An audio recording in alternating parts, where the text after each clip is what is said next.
skin aging, and the speaker of this talk will be Professor Simel Desai, our international speaker. He is the professor of dermatology in Texas University.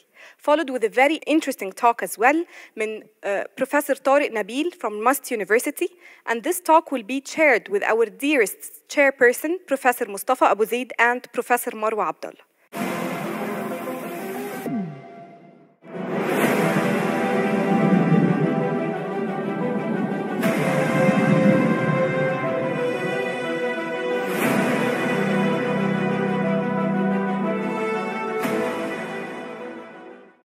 Hello, dear respected colleagues. Welcome again to the 6th Hair and Skin Summit here in Egypt, and it's my pleasure to be here as part of this conference. I would like to especially thank the entire team at L'Oréal Egypt for the fantastic work in putting this together. We were sincerely hoping to be together in person again, and hopefully soon after the pandemic, we will be able to be together at the next conference. I am Professor Simal R. Desai. I'm a board-certified dermatologist in private and academic practice in Dallas, Texas, USA. Let's begin our 6th Skin and Hair Summit, Egypt 2021, by talking about a very important concept in dermatology, which is the concept of inflammaging. Now, you may have heard of the term inflammation, and you may have heard of the term aging, and skin aging, and cellular senescence.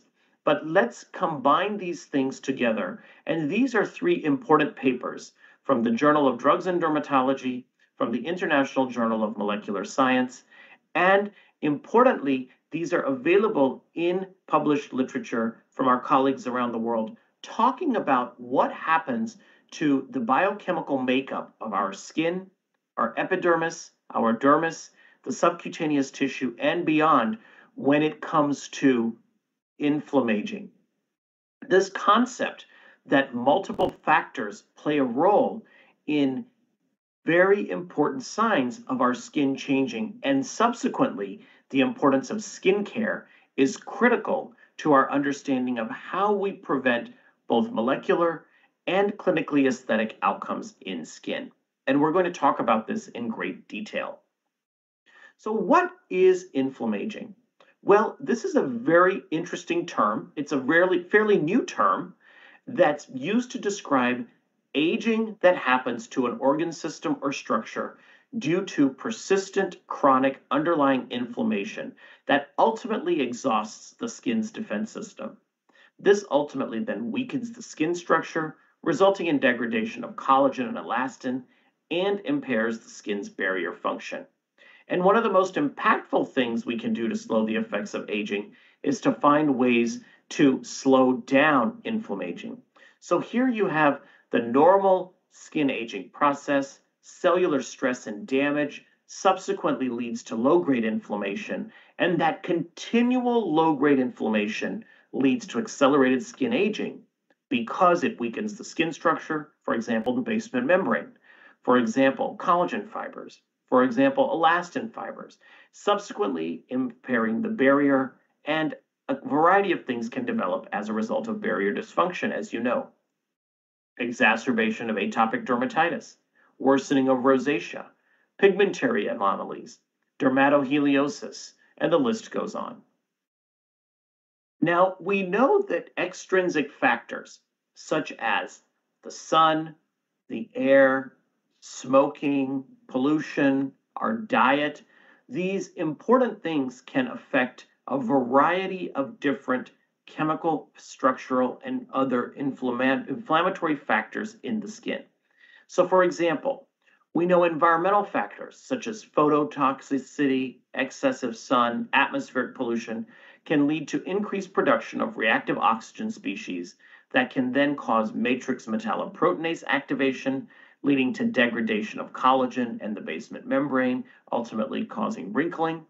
We also know there can be cellular attack because of increased reactive oxygen species on the cell membrane, leading to pigmentation changes. We also know that there can be inflammation due to factors such as smoking that causes vascular abnormalities in the capillaries and the venules, leading to oxygenation issues, subsequent skin metabolic issues, and dyscohesiveness of keratinocytes and other skin structures, even corneocytes and melanocytes, subsequently causing barrier dysfunction. So the combination of a cell membrane attack, the combination of this pigmentary anomaly, combination of hydration and barrier issues, all due to extrinsic factors, can lead to skin aging. And at a previous meeting, we discussed the exposome and how that affects many of these factors and structures. And keep in mind that that can cause a change in our skin. So if we look at this more on a cross-sectional structural anatomy, this is the upper parts of the epidermis, then you see the dermis.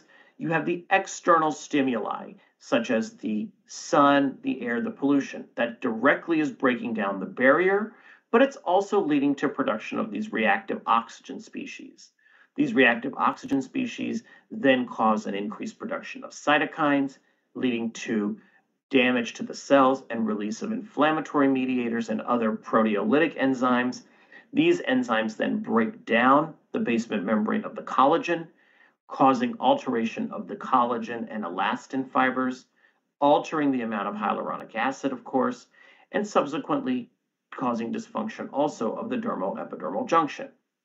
We also know that inflammation can trigger toll-like receptor endogenous activation of inflammatory pathways that lead to cellular abnormalities. Now, we also need to look at what specific actual skin changes does inflammation cause. Well, inflammation can cause several skin changes that accelerate the aging process. The first and foremost is dehydration of the skin, both the epidermis and the dermis. I briefly mentioned hyaluronic acid earlier. Hyaluronic acid's primary function is to capture and retain water to keep our tissue well lubricated, well hydrated, and to serve as a powerful humectant, holding up to 1,000 times its weight in water. Really important, collagen and elastin degradation. Chronic inflammation from collagen and elastin degradation damages skin's fibroblasts. These cells reside in the skin's connective tissue and are responsible for producing collagen and elastin. Now, fibroblasts give its skin tensity and the ability to rebound from being depressed and folded from repeated facial expressions, for example. So it's important that this rebound, this sort of plasticity of the skin, think of when a baby's skin is so nice and very, very firm, but very supple at the same time. It almost sort of bounces back. Think of this concept because the fibroblasts are giving this tensity. And when inflammation becomes chronic, these matrix metalloproteinases in the skin become more upregulated and they help break down skin proteins such as collagen, elastin, and inhibit their production. Now, a few moments ago, I mentioned toll-like receptors and inflammatory cytokines. So this is a very interesting schematic showing that UV radiation can lead to increased synthesis and production of AP1. AP1, we know, increases production of matrix metalloproteinases, which break down collagen, leading to photoaging. We also know there can be this ACT-mTOR pathway, which leads to this natural apoptotic autophagy and leads to photoaging. And we know there can be disruption in fibroblast growth factors like TGF-beta that stimulate fibroblasts to make procollagen. So we've talked about dehydration. We talked about fibroblast collagen and elastin production. What about glycation? What is glycation? And I don't think we talk about this enough, which is why it's important to mention. Glycation is when cells are glycated. When you're young, or baby skin as I referred to, the cells are plentiful. These cells allow shape and volume. As your skin loses its ability to build back and retain fatty tissue or adipose tissue, it becomes less and less plump. And inflammation actually exacerbates this by triggering glycation. Now, all that being said, what can we do to help minimize inflammation? Well, the number one thing in my practice that I recommend to my patients is skincare, skincare, skincare. I recommend products that contain antioxidants like vitamin C and vitamin E, cosmeceutical serum products, many of which are available through L'Oreal, which is my preference for my patients. Niacinamide, which is an anti-inflammatory. We also know that it's critical to protect collagen and elastin because they are an important part of keeping our skin plump and youthful. And that's why we really want to focus also on this fibroblast pathway because those density of cells is what helps our skin. And that's where products like adaptogens come in. And many skincare is going in this direction to give more cellular targeted ingredients in our skincare armamentarium. So, in summary, let me put together a few key points that I think you should be aware of. Inflammation is a concept that I think we as dermatologists must all be aware of. Interestingly, interleukin 6 and C-reactive protein are two quite strong cellular cytokine markers for inflammation.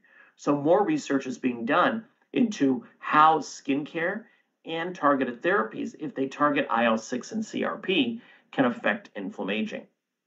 And finally, microbiome dysbiosis and oxidative stress can lead to inflammation. And so it's really important to think about the role all of these things play together.